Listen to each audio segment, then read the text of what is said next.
F'artiklu ppubblikat illum fil-ġurnal The Times, John Patch, ex-manager tal-Eni Malta għal 6 snin, bejn l-1999 u l-2005 jikteb dwar kif mal-ħatra tostingat bħala ministru responsabbli mill-korporazzjoni Eni Malta fl-2003 ġie fit-tmiemu l-proġett ta' pipeline tal-gass bejn Malta u Sqallija.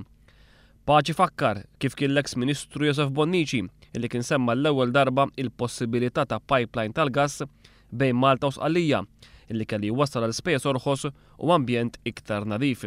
Jispjega kif lejn tmiem is-snin 90 kien qed isir proġett ta' pipeline bejn il-Libja u Sqallija u li minħabba li dan kien ser jgħaddi minn ibħra Maltin, il-Ministru Joseph Bonnici kien daħal f'taħdidiet mal-kumpanija Taljana Eni illi min-naħa tagħha kienet aċċettat illi tagħmel studju dettaljat dwar pipeline bejn Sqallija u Malta.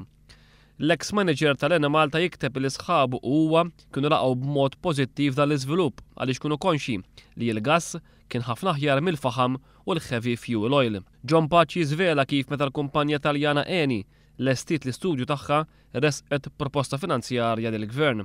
L-Eni kienet lesta li tibni l-pipeline għas spejjeż tagħha u l-Gvern Malti ma kien ser joħroġ l-ebda spiża kapitali.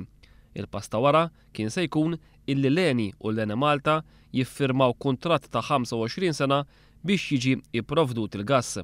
L-Eni Malta kienet anke qabdet konsulent indipendenti dwar l-enerġija illi kien wasal l-konklużjoni illi pajjiżna kien se jifranka l-flus hekk kif kien se jaqleb miż-żejt tal-gass. L-ex-manager tal-Eni Malta kompla qal illi meta iżda fl-elezzjoni ġenerali tal-2003 Joseph Bonnici ma kienx elett u ostingat ingħata ir-responsabilità tal-Eni Malta, din l-opportunità intilfet għal kollox. Jgħid illi ostingat għamel tibdil amministrattiv fl-Eni Malta fost oħrajn dwar kif pajjiżna jixtri żejt.